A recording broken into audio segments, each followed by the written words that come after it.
Hello friends, welcome you all.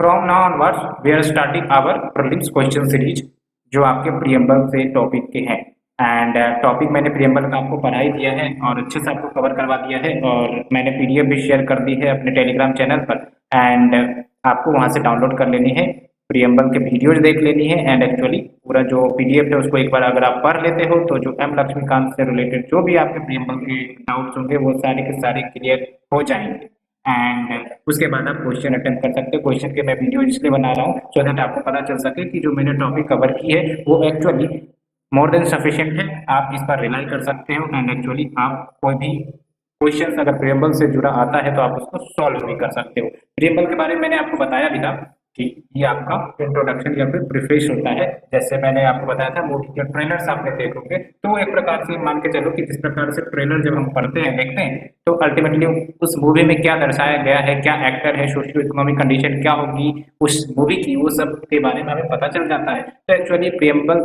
Is something like that कि जो constitution बनाए जाते हैं उसमें बहुत सारे फीचर्स क्रिएट किए जाते हैं एंड प्रियम्बल को जब हम पढ़ेंगे जो कि एक समरी होता है तो एक्चुअली हम कॉन्स्टिट्यूशन को एक प्रकार से समझने का प्रयास करते हैं कॉन्स्टिट्यूशन में क्या लिखा गया होगा, इसलिए इसे हॉरोस्कोप ऑफ द कॉन्स्टिट्यूशन कहा जाता है, इसलिए इसको identity card of the constitution भी कहा जाता है, इसलिए इसको सर अलादी कृष्ण स्वामी अय्यर ने क्या कहा है आप देख सकते हैं यहाँ पर, the preamble to our constitution expresses what we have thought और ड्रीम सो लॉन्ग, यानी कि एक प्रकार से हम प्रियम्बल के माध्यम से जो कॉन्स्टिट्यूशन मेकर्स है ना उनके माइंड्स को स्टडी कर सकते हैं कि उनके माइंड में क्या चल रही थी जब वो कॉन्स्टिट्यूशन बना रहे थे। बिकॉज आप ऐसे ऐसे प्रिंसिपल्स हमारे प्रियम्बल में देखोगे, liberty, liberty of thought expression, उस समय याद करो आपका 1940 का समय था और बहुत सारे देशों में वोमेन को वोटिंग अधिकार नहीं मिली थी, लेकिन हमारे संविधान ने वोमेन को इक्वली वोटिंग अधिकार दिए थे, जस्टिस, लिबर्टी, इन सब के बारे में और इससे रिलेटेड हमें फंडामेंटल राइट्स भी प्रदान किए थे। तो दैट्स वाई ये जो हमारा संविधान है it is one of the finest example that reflects the mind of our constituent assembly members. ठीक है, सो चलिए हम डिस्कस करते हैं क्वेश्चंस। क्वेश्चंस आप देख सकते हो काफी इजी होंगे और टॉपिक से रिलेवेंट है, बस थोड़ा सा आपको अंडरस्टैंड करने की जरूरत होगी, उसके बाद आप क्वेश्चंस को आसानी से हैंडल कर सकोगे। तो 2020 में यूपीएससी प्रीलिम्स का क्वेश्चन पूछा गया था, यहाँ पर आप देखो क्या कहा जा रहा है, the preamble to the constitution of India, your option is a part of the constitution but has no legal effect, B option is not a part of the constitution but has no legal effect either, C option is a part of the constitution and has the same legal effect as any other part. The D option is a part of the constitution but has no legal effect independently of other part. ये यहाँ पर आप देखो मैंने आपको दो case बताया था है ना सुप्रीम कोर्ट के जजमेंट के बारे में। एक तो आपका था बड़ी यूनियन केस है ना, जब ये मैटर गया था सुप्रीम कोर्ट के पास कि प्रियम्बल पार्ट है या नहीं पार्ट है, तो वेरी वेरी यूनियन केस 1960 में सुप्रीम कोर्ट ने साफ साफ कहा था कि preamble is not a part of the constitution. यहाँ पर देखो, लेकिन यही जो डिसीजन है सुप्रीम कोर्ट की वो रिवर्स हुई थी केशव नंदा भारती केस में। केशव नंदा भारती केस काफी फेमस केस है, आपको पता है 1973 में ये केशव नंदा भारती केस नजर आई थी और यहाँ पर सुप्रीम कोर्ट ने साफ साफ कह दिया था preamble is a part of the constitution. तो एक बात तो आपको यहाँ से क्लियर निकल गई कि जो प्रियम्बल है वो पार्ट ऑफ द कॉन्स्टिट्यूशन है, इसका मतलब ये बी ऑप्शन तो नहीं होगा। ठीक है, अब दूसरी इंपॉर्टेंट ये बात भी है कि हमने आपको पढ़ाया था कि जो प्रियम्बल है इसका कोई लीगल इफेक्ट नहीं है। लीगल इफेक्ट का मतलब ये कि हम अगर प्रियम्बल में जो भी ऑब्जेक्ट लिखे गए हैं उनको इम्प्लीमेंट करवाने के लिए सुप्रीम कोर्ट के पास जाते हैं तो फिर सुप्रीम कोर्ट उसे नहीं इम्प्लीमेंट करेगा, है ना। जैसे कि आपका डीपीएसपी है, डीपीएसपी की नॉन इन्फोर्सेबल है, ठीक है, लेकिन फंडामेंटल राइट्स क्या है, इन्फोर्सेबल है। अगर उसका वायलेशन होता है तो अल्टीमेटली हम सुप्रीम कोर्ट या फिर हाई कोर्ट जा सकते हैं टू एक्चुअली इम्प्लीमेंट दैट। लेकिन प्रियम्बल की बात हमने आपको बताई थी कि इसका कोई लीगल इन्फोर्सिबिलिटी नहीं है। यहाँ पर आप देखो है ना, यहाँ पर मैंने आपको बताया भी है इट इज नॉट जस्टिसिएबल, है ना, that is its provision are not enforceable in any courts of law. तो इसका मतलब क्या हो गया कि ये वाला भी ऑप्शन आपका गलत हो गया, a part of the constitution and has the same legal effect as any other part, ये तो नहीं होगा because it is not enforceable. और फिर अगर हम बात करते हैं ऑप्शन नंबर ए की, it is a part of the constitution but has no legal effect, ये भी आपका सही हो सकता था।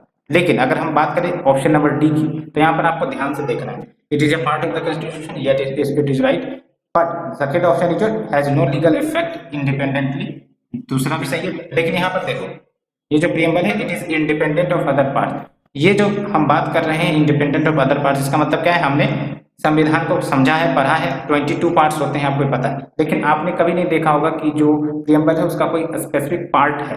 जैसे हम बात करते हैं यूनियन गवर्नमेंट का, तो यूनियन गवर्नमेंट पार्ट 5 में है, ठीक है। उसी प्रकार से यूनियन एंड इट्स टेरिटरी की बात करते हैं वो पार्ट 1 में है, लेकिन प्रियम्बल का कोई स्पेसिफिक पार्ट नहीं है। Preamble is independent of other part, इसलिए ये आपका आंसर डी हो जाता है। तो hope you understood the question number 1 in detail, ठीक है।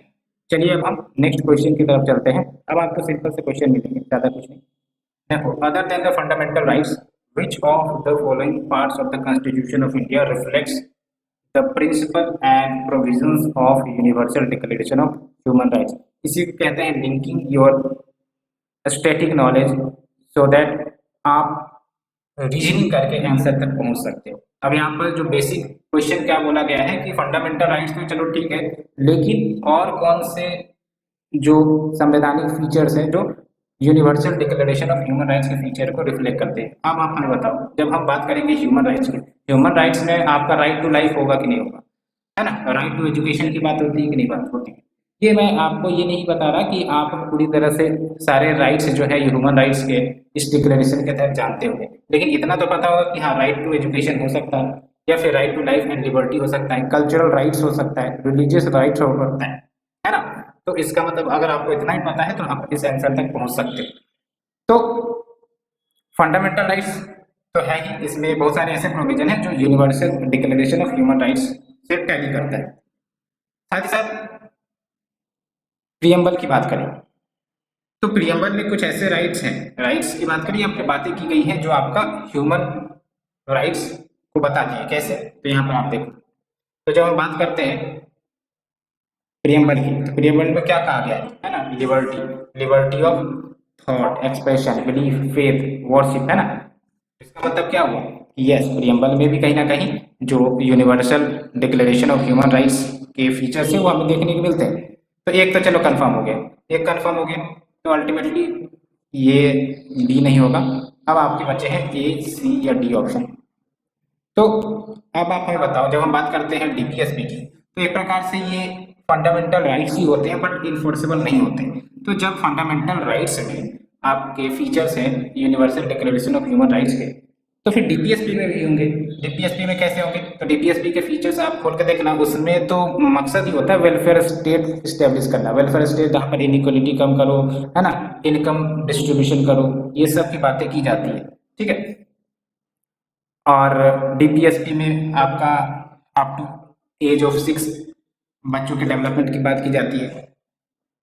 तो डीपीएसपी के भी प्रोविजंस कहीं ना कहीं ऐसे हैं जो universal declaration of human rights को रिफ्लेक्ट करते हैं। आप जब डीपीएसपी के प्रिंसिपल को पढ़ोगे तो आपको साफ साफ क्लियर हो जाएगा, ठीक है।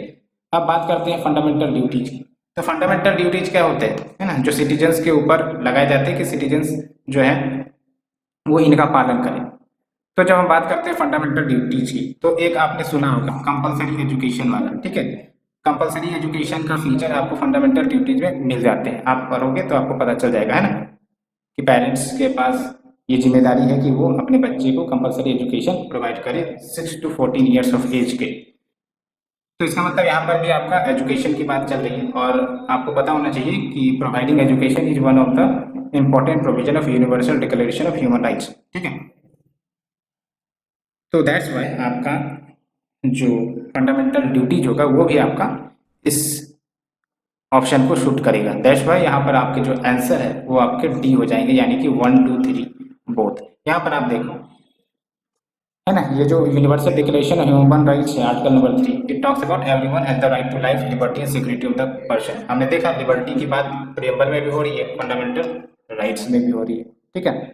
अब यहाँ पर देख लो आर्टिकल 22 ऑफ द यूडीएचआर यानी कि universal declaration of human right, यहाँ पर क्या बोला जा रहा है कि everyone as a member of society has the right to social security, ठीक है, and is entitled to realisation through national effort and international cooperation. तो आप देख लो, मैंने जो आपको बताया वहाँ से आप भी क्वेश्चन के आंसर तक पहुँच सकते हो। देखो यहाँ पर भी सोशल एंड कल्चरल राइट्स की बात की जा रही है ना, डीपीएसपी में आपके बात होती है, सोशल राइट्स तो होती है ना।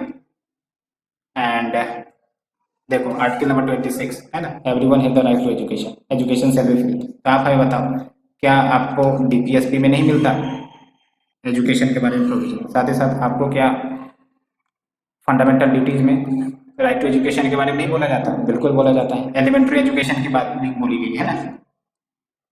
तो डीपीएसपी में आप एलिमेंट्री एजुकेशन के फीचर्स देखने को मिलेंगे आपको, ठीक है। तो ये बात होगी, इसलिए मैंने आपको बोला कि इसका जो आंसर होगा 1 2 3 ऑल। सो ये बातें हो गई। चलिए अब नेक्स्ट क्वेश्चन की तरफ चलते हैं, ठीक है। देखो डायरेक्ट क्वेश्चन है आपका, the mind of the makers of the constitution of India is reflected in which of the following. तो mind of the makers of the constitution क्या, इसका मतलब ये है कि जो संविधान निर्माता है, जो संविधान बना रहे थे, है ना, उनके माइंड में क्या चल रहा था, वो किससे पता चलता है? प्रियम्बल जब आप पढ़ोगे तो आपको पता चल जाएगा कि वो किस किस फीचर्स को डालने की बात कर रहे हैं, है ना। जस्टिस देने की बात कर रहे हैं, जस्टिस में भी क्या, यहाँ पर आप देखो जो हमने प्रियम्बल देखा था, है ना, जस्टिस में सोशल जस्टिस प्रोवाइड करेंगे, इकोनॉमिक जस्टिस प्रोवाइड करेंगे, पॉलिटिकल जस्टिस प्रोवाइड करेंगे, तभी तो right to vote to every citizen की बात होती है ना।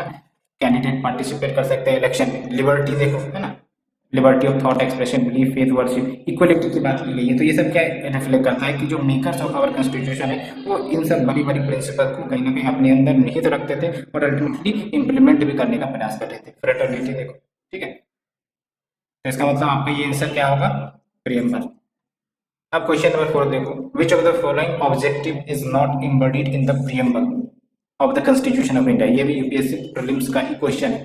तो हमने आपको साफ साफ बताया था कौन कौन से ऑब्जेक्टिव प्रियम्बल में इंश्राइंड है।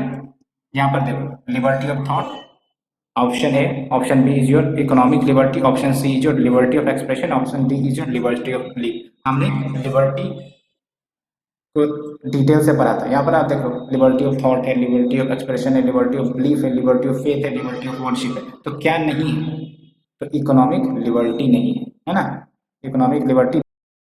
तो बेसिकली इकोनॉमिक लिबर्टी नहीं है, that's why your answer is B. Because क्या पूछ रहा है, नॉट एम्बेडेड। अगर पूछता है एम्बेडेड इन द प्रियम्बल तो आपका liberty of thought, liberty of expression, liberty of belief, liberty of faith, liberty of worship, ये सब आता है, ठीक है। तो ये बातें हो गई। चलिए हम नेक्स्ट क्वेश्चन की तरफ चलते हैं। Question number 5, economic justice, the objective of the constitution has been one of the features provided in which subject. तो बेसिकली आपको पता है कि इकोनॉमिक जस्टिस, जस्टिस की बात हमने कही थी, जस्टिस के बारे में हमने देखा था, प्रियम्बल के बारे में हमने पढ़ा। जस्टिस में आप देख लो क्या बातें हो रही है ना, justice social, economic and political, है ना। यानी कि प्रियम्बल में जस्टिस की बात तो हो रही है, जस्टिस में साथ साथ सोशल, इकोनॉमिक एंड पॉलिटिकल तीनों जस्टिस को इनेबल करने की बात चल रही है। तो इसका मतलब क्या हो रहा है कि इकोनॉमिक जस्टिस कहीं ना कहीं आपको प्रियम्बल में मिल जाएगा, ठीक है। तो ये डी ऑप्शन तो नहीं होगा अल्टीमेटली। उसके बाद आप देख लो, जब हम बात करते हैं ना फंडामेंटल राइट्स की, तो fundamental rights basically political justice को इंश्योर करता है। उसमें डायरेक्ट आप कहीं पर भी इकोनॉमिक जस्टिस के कीवर्ड नहीं देखेंगे, लेकिन यहाँ पर देखो प्रियम्बल में आपको डायरेक्ट इकोनॉमिक जस्टिस के कीवर्ड मिल रहे हैं। साथ ही साथ जब आप डीपीएसपी खोल कर देखोगे तो वहां पर भी इकोनॉमिक जस्टिस की हूबहू बात की गई है। कैसे, तो मैंने एक्सप्लेनेशन में आपको बताया है, देख सकते हो। प्रियम्बल में आपका क्या ऑब्जेक्टिव है, to secure justice, liberty, equality to all citizens, है कि नहीं। लेकिन जस्टिस में क्या है, social justice, economic justice and political justice की बात की गई है। और अगर हम बात करें डीपीएसपी में, तो डीपीएसपी यानी कि directive principles of state policy, उसके आर्टिकल 38 को देखोगे तो आपको यहाँ साफ साफ मिल जाएगा, the state shall strive to promote the welfare of the people of India by securing and protecting their social, economic and political justice. तो social, economic and political justice की बात डायरेक्टली डीपीएसपी में भी की गई है, प्लस प्रियम्बल में भी की गई है। तो आप देख सकते हो कैसे कंसेप्ट लिंक करके क्वेश्चन पूछे जाते हैं। लेकिन एक बार आपको पूरा क्लियरिटी होगा सब्जेक्ट का, टॉपिक का, तो आप आंसर आराम से कर सकते हो, ठीक है। तो ये आंसर आपका इसका बी हो जाएगा, preamble and DPSP. Fundamental right में आप पढ़ के देख लेना, पूरा फंडामेंटल राइट पढ़ के देख लेना, इकोनॉमिक जस्टिस की बात कहीं पर भी डायरेक्टली नहीं हो रही है, ठीक है। तो ये बातें हो गई। चलो अब नेक्स्ट क्वेश्चन की तरफ चलते हैं। अब आपको इजी क्वेश्चन मिल जाएंगे, वो सब मैंने प्रीलिम्स के जो अच्छे अच्छे क्वेश्चन थे वो हमने आपको डिस्कस कर लिया। अब यहाँ पर आपको इजी क्वेश्चन मिल जाएंगे। The word socialist and secular were added to the preamble. ये आप बताओ, सोशलिस्ट एंड सेकुलर कब ऐड की गई थी? 42nd अमेंडमेंट, है ना। 3 शब्द ऐड किए गए थे, सोशलिस्ट, सेकुलर एंड इंटीग्रिटी। तो ये ध्यान रखना है 42nd, ठीक है। ये आपके स्टेट पीसीएस में पूछे जाते हैं। एंड यहाँ पर आप देख लो, सोशलिस्ट, सेकुलर एंड इंटीग्रिटी। अब चलो एक और क्वेश्चन यूपीएससी का ही है। विच of the following emerges clearly from the preamble.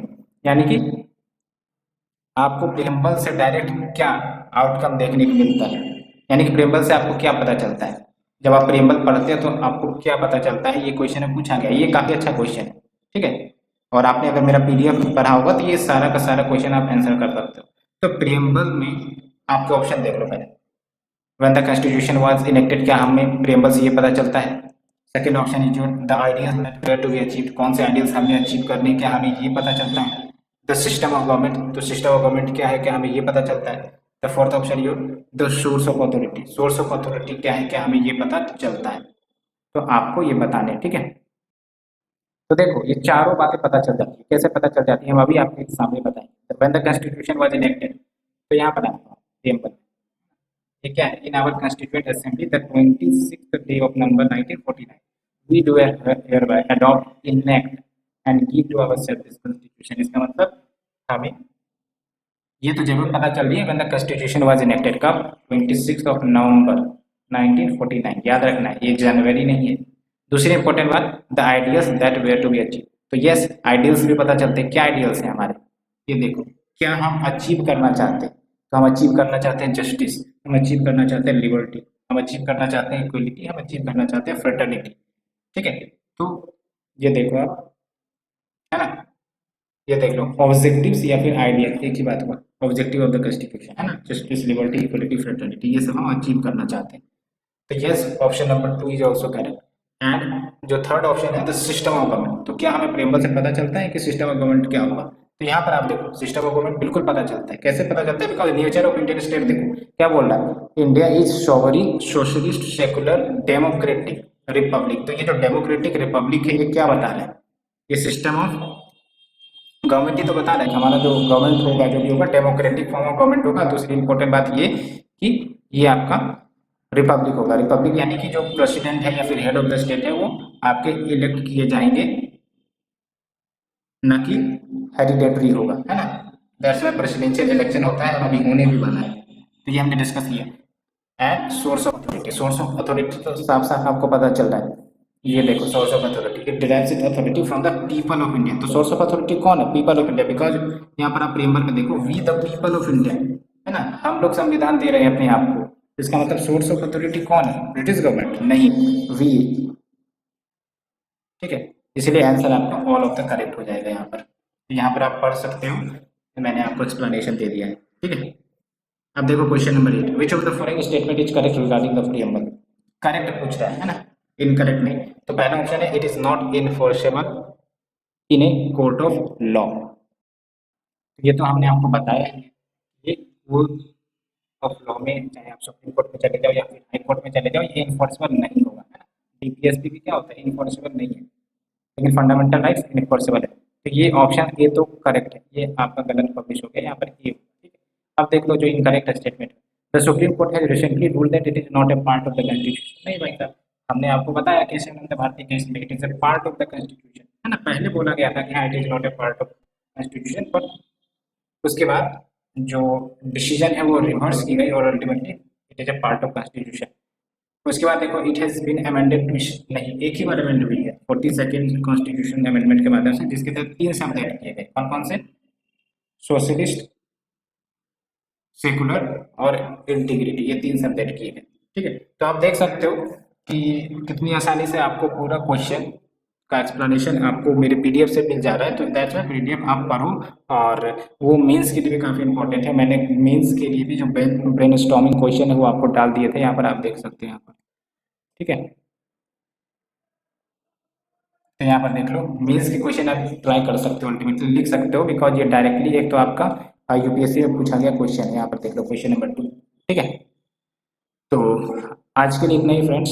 कल से हो सकता है कि जो चैप्टर नंबर 2 है, यूनियन एंड इट्स टेरिटरी, वो आपका स्टार्ट किया जाएगा और अल्टीमेटली उसमें थोड़ा टाइम लगेंगे एक्चुअली, क्योंकि वो लंबा सा चैप्टर है और उसे कंप्लीट कराने में 2-3 दिन लग ही जाएंगे, है ना।